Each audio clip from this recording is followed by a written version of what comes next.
Hey,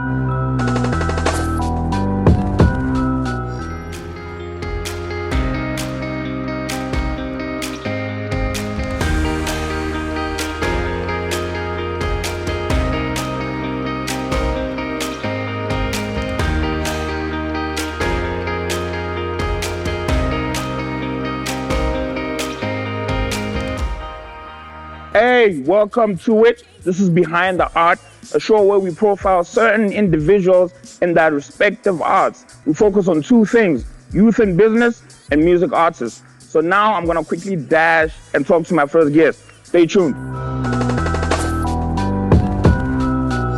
Let me welcome my first guest on today's episode, the lady behind one of the best and most exciting food joints in the country right now, Miss Natasha. Yeah. Wow. You sound very excited to have me. I'm really excited. I'm just hungry. Okay. I mean, we can sort that out after the chat. Okay. Natasha, let's talk about the beginning. Okay. Why did you start getting into the food business? Have you always been interested in having a business? Honestly, I started WingItOn because I was broke. Wow. And I didn't want to keep being broke. Okay. So the backstory really is that I'm a natural athlete. So I've been like an athlete all my life. You know, playing netball for Botswana, playing tennis for Botswana. Yeah. And then I had my tennis academy. So everything I've been kind of doing has been around sports. Okay. I'm also a social sport entrepreneur. I have another company called Opportunities Without Borders. And our mandate is to bridge the gap between sporting college scholarships in Botswana and the US. In Botswana and the US, okay. Yes. So that was my primary focus until obviously COVID hit, and then they suspended like sports and stuff like that, and all activities. Yeah. So I had to go back to the drawing board because I said, okay, now what needs to happen? Naturally, I'm a foodie, but I'm not a chef. Like, I'm not a chef. I'm never going to say I'm a self-made chef. Like, no. But you know how to cook. Yes. I'm an entrepreneur. Okay. Like, don't be shocked in a year, an ad agency. Like, I'll still be the same Natasha. WingItOn will still be operating? No, WingItOn will be operating with many different branches. Yeah. I want to be a serial entrepreneur. So from one business to another. Okay. I don't want to be categorized as like Natasha a chef. You know what I mean? Or Natasha the athlete. Yeah. So whatever I can do, I will do. And then WingItOn again was inspired by the fact that while I was in the US, I got a tennis scholarship to go stay in the US and to study. While I was there, I got to experience the business of like chicken wings. Yeah, because they're big. Yeah, they're big. Like, it's a huge thing. Yeah. And then you get into like a wing whatever store. Yeah. And the menu is going to expose you to like 50 different flavors. Yeah. You know, 20 different sides. Like, there's so much creativity, there's so much variety. And as you probably know, Mohai were limited. Wings. Yeah, literally. Which is boring. There's just 2 restaurants that just sell the same wings all the time. So, you know what? I personally love wings, but I'm just tired of what we always have. Yeah. What if I try to bring this concept here?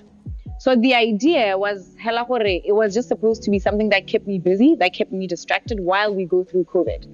And the plan was just, I'll probably take like 5-10 orders a day, just to keep myself busy, work from home. And then things started coming out I posted that. My friend helped me put a flyer together. I did a modeling gig, and then with that money, that's what I bought like my first batch of like wings and things. But it's something that I had thought about. So I thought about the branding. I thought about how I wanted my brand to look. What the way that I wanted my target market to receive it. I had to package it that way. So I think I planned for it like a year before. No, not a year, a month before. Just a month? Just a month. I conceptualized everything, how I wanted yourself, to be. You did everything yourself? Yes. And then I remember it was Monday, August the 16th, 2020. And I said, you know what? I'm going to start this. So I started working on like all these sauces that I had made, and I had like my close friends and family try them to approve the flavors. Okay. Everyone was like, yeah. Everyone is agreeing to the flavors? They liked, there was a no, like fix this or whatever. Yeah, there has to be some tweaking going on. Yes, of course. Yeah. But it was just the fact that it was different. I think that's what they appreciated. Yeah, because you're the only one who has all these multiple flavors, no? Right. Yeah. And then August 17th, I woke up and I'm like, I'm doing this. So my friend came over that Monday, 16, and said, you know what, I can put a flyer for you. I had my other friend who's a photographer, came like, I need to do a product shoot so that people can see. So I did my first shoot, with your actual wings. Yes, with my actual wings and packaging and everything. Because my graphic designer, the logo. And then I'm like, I am ready. That Monday night, I began saying, I social media. I woke up to like 100,000 impressions and I'm like, crazy. Yeah. And you had like orders. Yes. And remember, I had just budgeted for like 5-10 orders per day. I'm just going to open Monday, Wednesday, Friday. Good, like it was literally a side hustle. Yeah. Kind of thing. Yeah, understandable. Yeah. If you were to estimate, how much do you think you used as startup capital? When this seed was sown in my mind, I went around and I started getting quotations. I found out supply line with wings. Yeah. Where can I get the best price? Yeah. What kind of packaging do I want? I was very, very particular about my packaging because I wanted it to attract a certain target market. So I had to outsource packaging. I asked everybody. I went around and I compared prices and everything that I wanted. I did that research. You didn't have like a chef come in to do your menu costing? Yeah. Like all my sauces are made in-house and the ranch dip is made in-house. That's impressive. Yeah. And we have a Cajun fried corn. That seasoning is made in-house as well. So my assignment was to make those sauces, get it like just perfect the recipe at home. So it was very important for me also to create a very unique menu. I don't know if I'm getting ahead of myself or I can go on about that. No. But it was super important that I have some sort of a niche, like that's something that will make me stand out. Yeah. And for me, it was the whole experience of you walking into my store and saying, out of 7, like I have so much to choose from, you know, and then with sides, not your regular sides that you're always used to. Yeah. You'll get like your tater tots, you'll get like your Cajun fried corn. That's something that's not popular here. Yeah. So for me, that was important because those are also like my top sellers now because people are able to appreciate the difference. Yeah, the fact that you have variety and all of that. Yeah. So now you've been talking about you starting the whole business alone. There has to have come a point where you had people working in now. Yeah. Well, I mean, at the beginning, I think to go back to your question, my thing was, let me just get 50 wings. I think I started with like 50 wings. 50 wings was like 10 kgs, right? Yeah. And then I'm like, let me see how this goes. Based on that, and then I just said, you know what, what I had made from that gig, everything will start buying itself. Yeah. So within 3 weeks of WingItOn operating, it had already gotten itself like a refrigerator, like freezer. Oh yeah. Freezer to store the chicken. Yeah, and its own big fryer. Because I had just started very small in the house. But within like 3 weeks, things were just buying themselves. So I can't even say like I asked funding or anything like that. Anything like that. I just kind of just planned my things properly. And then obviously as it got busier, I realized I need help. You need to get people in. I need to get people in. I started with one, and then it started getting busy as well. I started with 2. I have some on part-time basis. But now that we're expanding and we're moving here, we now have a team. So now you had to do the training yourself? Absolutely. Or they were coming in as experts? No. For the most part? We do in-house training. So you would agree to the fact that... And by the way, I have no idea what I'm doing. I don't know. It just, every day I literally find myself... I'll come in. I'll come in and help where I can help. I know a little bit about food. I mean, really? I'm an actual chef, so... No, I know. Yeah, so I'll come in. Yeah, I remember. I've had your food actually before. And it was where? Konotwane last year. Oh, yeah. Like 2019 or something. Yeah, no, that was last year. I had started a little something and then I closed down. But it doesn't matter. It's not about me right now. I'm now talking to you. So yeah, we spoke about the training and the stuff and all of that. So you think it's fair to say that WingItOn has been doing well? And you remember the time where you went from just making the 50 to now cashing in and making a profit? You know what? I think starting this business, I psychologically prepared myself not to expect profit, at least in the first year. Okay. Because I get there's so much that goes into it. Yeah. Starting from my house, starting from small orders to this expansion, like everything is a cost. I am not profit driven right now. Okay. because I know that whatever money is coming in, it's going to go out. You're investing like opening this new spot. If we start with 50 kgs of wings, and then we realize they won't even last us a week. Next week we need to make sure we get 80. Before we know it, we're working on 100. And the more that increases, the more costs. The more I have to have more hands, expanding a menu.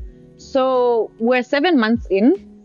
Crazy. Yeah. That's crazy. I mean, a lot of businesses that started during lockdown have not made it to the new year. Mm-hmm. Some have really, really never seen the new year. I thought the saying was you could never go wrong with food. That's the narrative. And I'm not in our account. That narrative, we need to get rid of it, because that's a lot of reasons why people got into the food business. Yeah. That's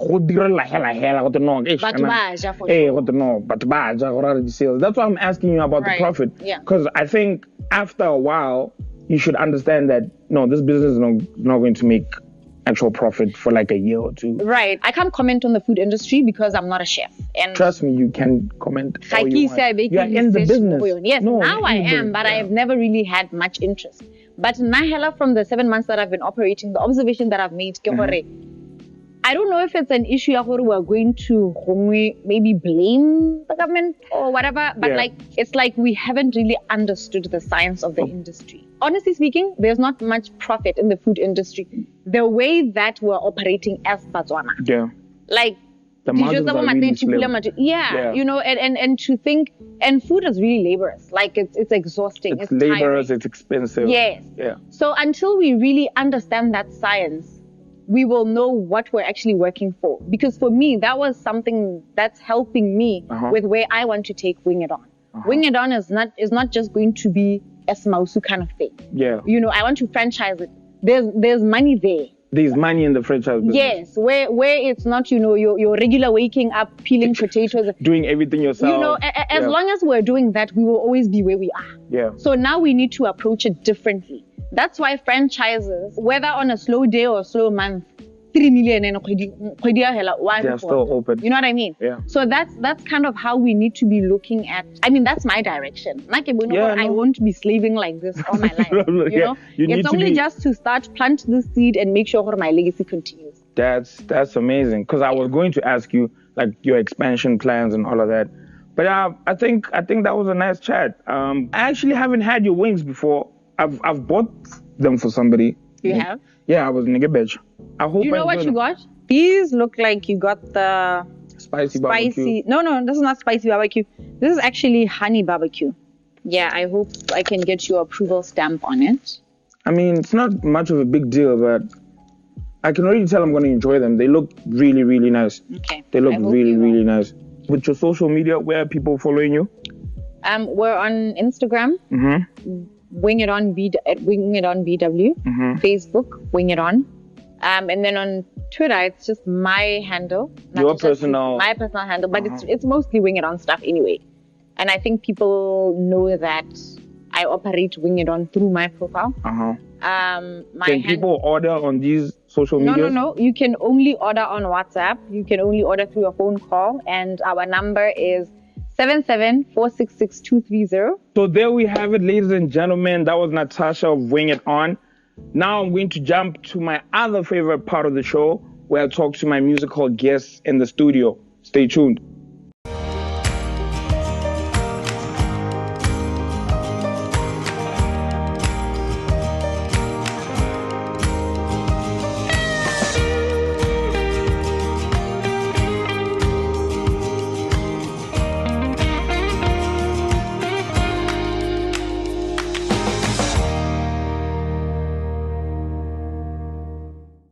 And now I'm back in studio to have a chit chat with my music guest. The lady I'm talking to is one of the most exciting young artists to come out of Botswana. She's on a couple of hit songs currently. You guys know her. That Chef Gusto's hot track. That was nice. That was nice, by the way. Thank you. And the most recent one with William Last KRM, How I Feel. And she just dropped a performance video of her song that'll be on her EP that's dropping soon. Soonest. Grace Effect. Ladies and gentlemen, give it up for Dato Seiko. How are you? I'm great. That was a great intro. No? Thank you so much. It was perfect. It was perfect, man. It was perfect. So yeah, let's talk about the beginning. Yeah. When did you actually identify your talent? I don't have a specific time. Let's just say I knew I could sing. Okay. Since my consciousness. So the moment I was aware of myself. And when was that? When I was a child. I don't have a specific age. You know, okay. But there's a time where you're really aware of yourself. Yeah. And you're aware of the things that you like. Yeah, I think it was at that stage. I remember, if I was not 5, I came across this woman's work by Maxwell. Okay. And as a baby, I was like, I need to know how to sing this song. It did something to me. I got emotional. You would have thought I was going through a divorce. Give it a 5 years old. It was a mess. And I was like, I need to know how to sing this song. So ever since then, I was like, that's my main mission. So yeah. So you learned the lyrics to that song and then you started singing that song? Yeah. And I was like, I need to hit those falsettos. I didn't know they were called falsettos. Of course. I was like, I need to sing exactly like this man sings. So when do you move now to creating your own songs? Yeah, and then I did music for a while, you know, a hobby. Recording at home? No, just a hobby at home. Then 2016, that's when I started taking it seriously. Like, because I started with covers on social media. I put up covers, did people songs, and I was like, okay, cool. Were you sharing any of this work? The covers, were you putting? Yeah, my first cover, I put it up on Facebook. It blew up. I was like, what is going on? Okay. It was a mess. I didn't expect it. And then I did a cover, ya Wololo. And then Mampinsa and the artist of I forgot her name. Babes. Yeah. Babes, they were like, yeah, we need you to come and open for us in Durban. I was like, and I was in school by that time and I had an exam. So I was like, guys. Then school was like, So I couldn't do that. But yeah, from the covers, so you missed out on such an opportunity. You don't miss out on opportunities. It's not the right time if it doesn't happen. Okay, you know? I get you. It will come back around. I get you. So yeah, I did that, and then I ventured into doing my own stuff. Writing your own songs? Writing my own songs. And it came about after I met Jordan Muzi. Yeah. Because we had a band, and then we started writing the band music together. Yeah. So are you doing any vocal coaching at this point, or it's a gift, you're good to go? I've never done any vocal coaching. At all?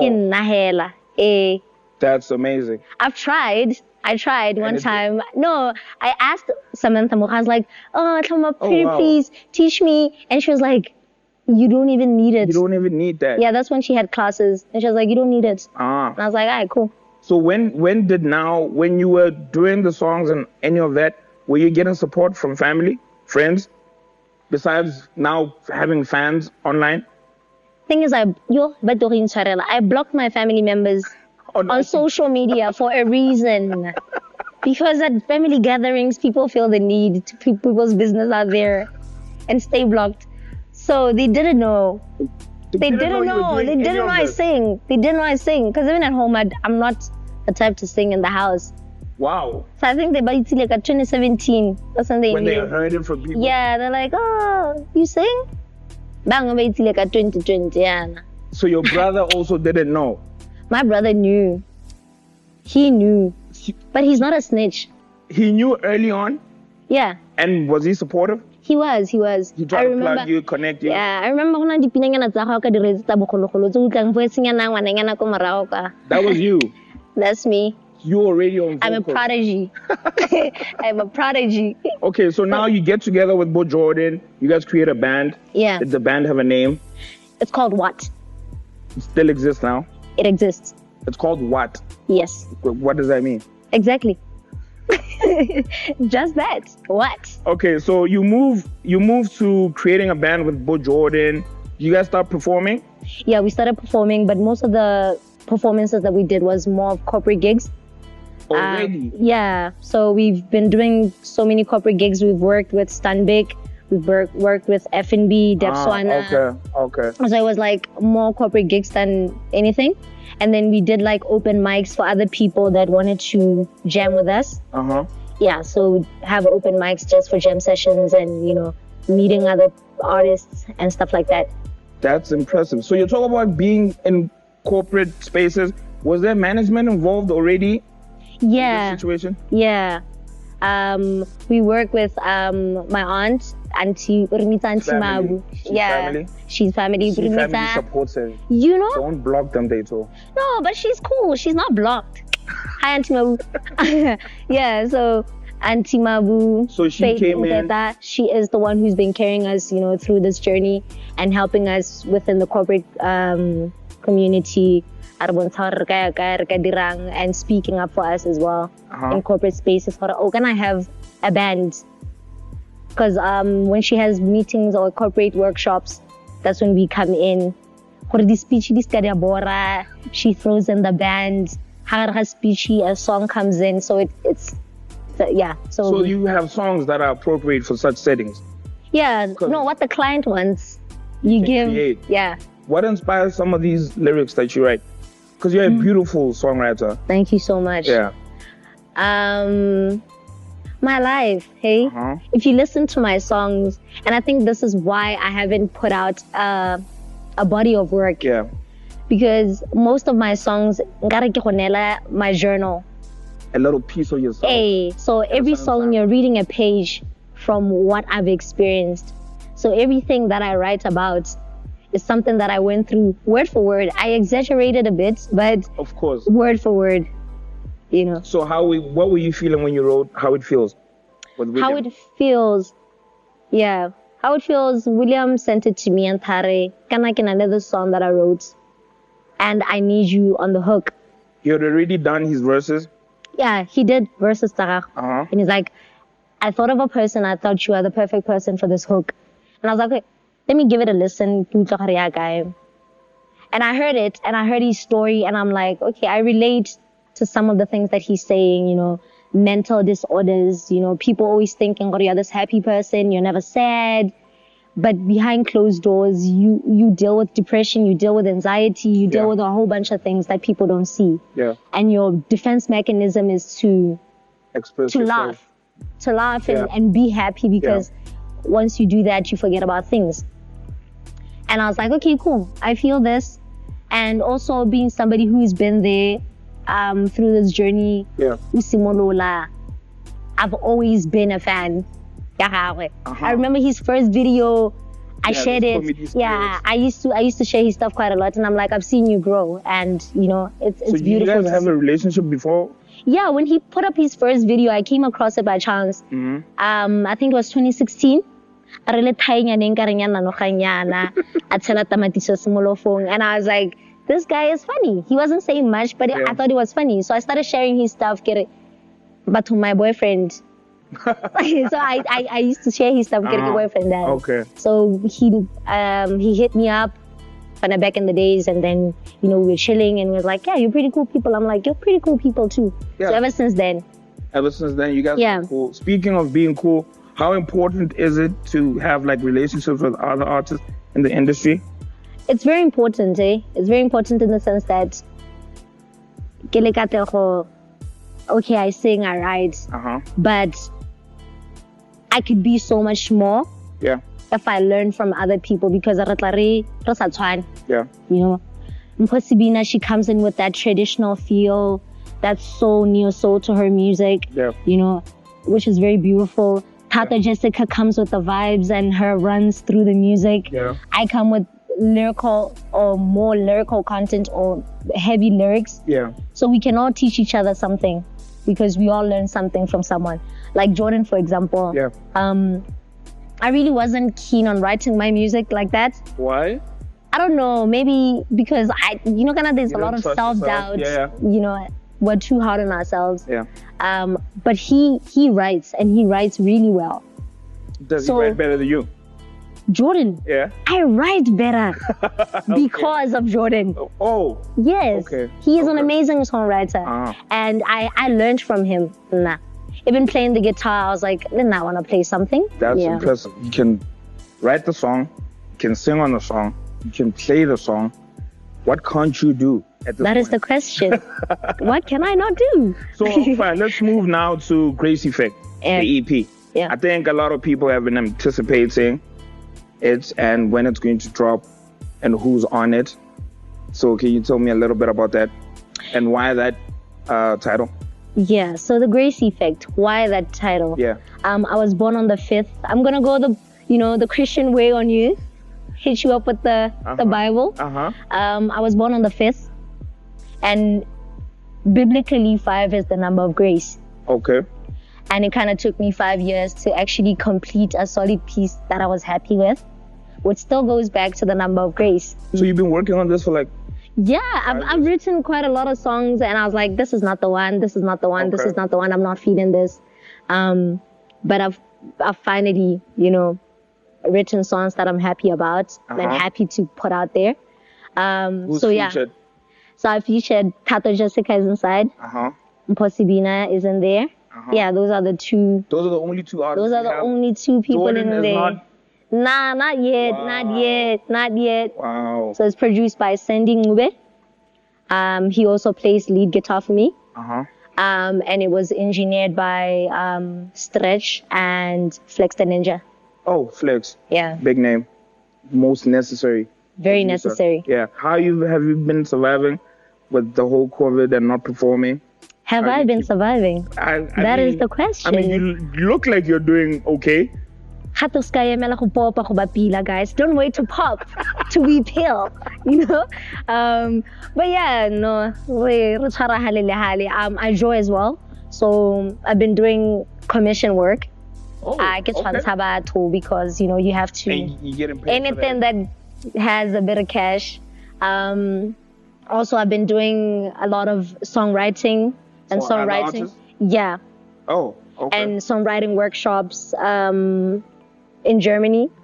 Wait, what? You're just writing stuff here and then sending it to them? Yeah, but also workshops. I teach people how to write songs and actually create your own melodies and whatnot.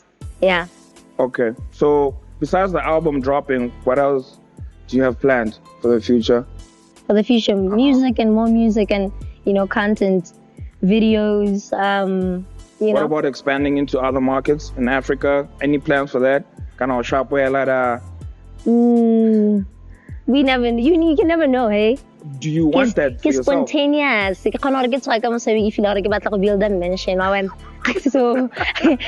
you never know. No, but that's amazing. Yeah. Dato, thank you very much for joining us. Thank you for having me. I really appreciate you taking the time. Yeah. Good luck with everything in your career. Oh, thank you. And you're about to perform for us, right? For sure. Have you decided which track you're performing? Yeah, I'm going to do a song titled Lunatic. So I can't make a request. What if I want you to do the hook for How It Feels? It's my show. Think about that and decide. So yeah, where can we find you? Social media? It's Dato_Seiko on Twitter and Instagram, and Dato Seiko on Facebook. And soon enough, it's going to be Dato Seiko on iTunes, Spotify, Impress, Deezer, TikTok. Cool. You heard it, ladies and gentlemen. Thank you for coming out, man. Thank you so much. Really appreciate it. It was a dope chat. Much appreciated. Really, you've got dope energy, actually. Dope energy. There you have it. You can follow me on all my socials, Stuga Chef, if you're interested. Also, go follow. Now we're gonna jump into her performance. Don't forget, the show is hosted by me, and it's powered by Mascom, and they're #1 because of you. Stay tuned. I'm out.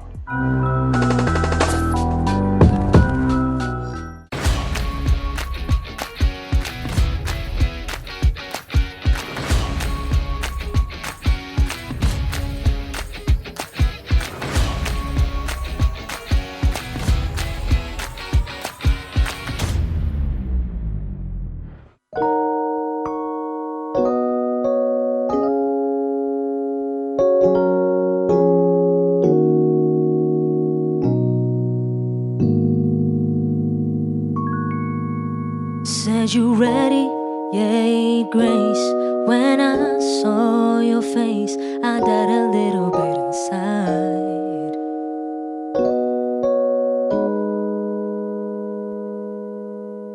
God is love, like your name, refreshing like the rain. I died a little bit inside. I got the type of feeling poetry books can't describe. I've got the type of feeling only Shakespeare can write about. I've got the type of feelings only 90s love songs talk about. On a friendly level, platonic attraction. You look like a ray of sunshine, no. And I know that energy never lies. No, it don't. You look like a ray of sunshine, and I know that energy never lies. Said I've come across souls with not enough soul. I don't know if I make sense.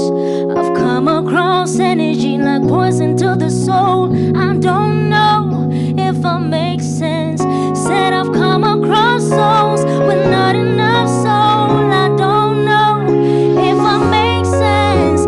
Said I've come across energy like poison to the soul. I don't know. But who are you? Who are you? No. Who are you? Who are you? Who are you? Who are you? Said I paid attention to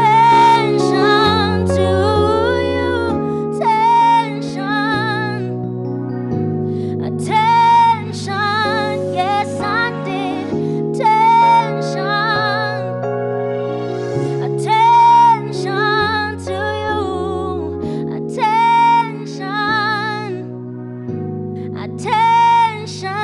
Attention. Yeah, attention, oh yeah. Said I did. Attention,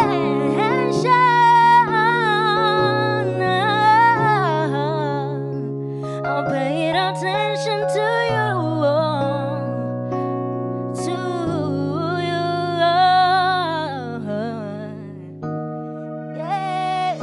yeah,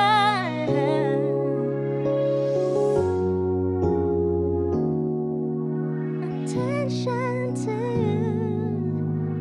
I paid attention to you.